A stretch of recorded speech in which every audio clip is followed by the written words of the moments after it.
Hello everyone, so the audio is going to be quite influxing in this because I'm literally just about to go to school and I've been putting off making this video for a fair amount of time because, quite frankly, I'm not a big fan of, doing the things I said I'm going to do, even though I have to do it. That noise is me putting a shoe on and it's incredibly painful. Oh, there we go. So, Resident Evil 4. I mentioned quite a bit of it in Assignment Ada, and I'll be repeating a few of the things I said while playing Separate Ways, even though I fully meant Separate Ways when I said Assignment Ada just a second ago. So, let's start by summarising. I love Resident Evil. As of recently, it's been my favourite game series, and I'm quite honestly considering renaming my favourite game from Time Splitters to Resident Evil 5, because, quite frankly, there's a lot to do. But let's start by looking at Resident Evil 4. So, Resident Evil 4 itself is quite a very interesting game, and once you start playing it, it is not easy by any means to pick up.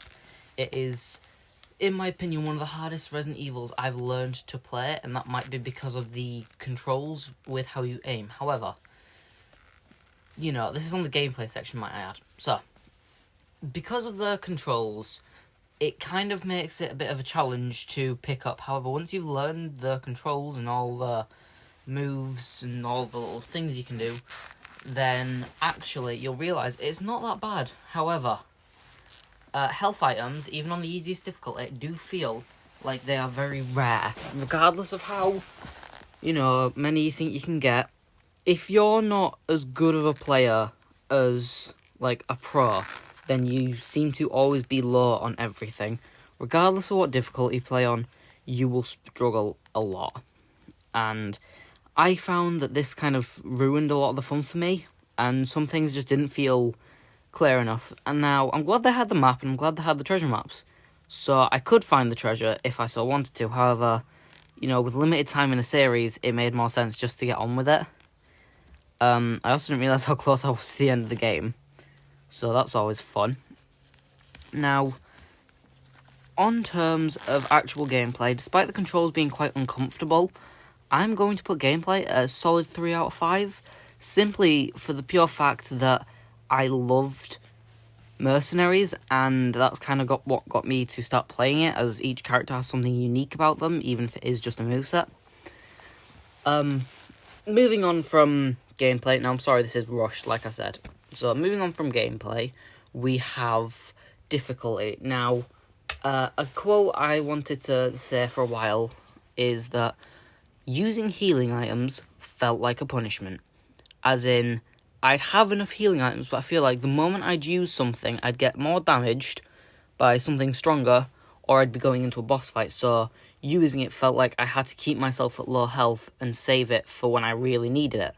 And when I really needed it, never came, because it just so happened that every time I happened to use a health item, I happened to take more damage. Now, that might be a skill issue, however, I feel like I struggled with that quite a bit.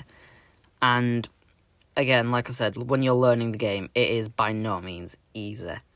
It's a big challenge, and once you get a hang of it, I'll admit it's okay, but that means I'm going to have to put the difficulty at a 2 out of 5, as in, the influx, I guess. I should say I can use negatives in these lists, because that does just make sense, and I've got to note all this down in my head, so I think we're currently on 6 out of 10. And to finish off, the replayability. Now, Resident Evil 4 doesn't have much to it. It's got a very long, what felt like quite a long story, with a lot of treasure hunting to go do, the shooting galleries I didn't even go look at. On top of that, there's Mercenaries, Assignment Ada, and Separate Ways, because I didn't mess up the names. And because of that, I actually felt myself having a lot to do. And obviously there's professional mode for New Game Plus, and there's the removal laser you can get. So, weapons like that, it just does seem... It gives you something to work for, but after a while, you'll unlock all that, and it just feels underwhelming. So, I feel like I'm going to go dead center again and give the replayability of Resident Evil 4, a 3 out of 5. And with that being said, I need to mentally tally up the scores, which basically means I'm stalling for time while I try and figure out how to count again, and I'm pretty sure I said 3, 3, or 3, 2, 3, which would put Resident Evil number 4, made by Capcom, at a 8 out of 15 or 16 out of 30. So take that as you please. We got another one that was just over half, and quite frankly, I'm quite happy with that ranking for Resident Evil 4.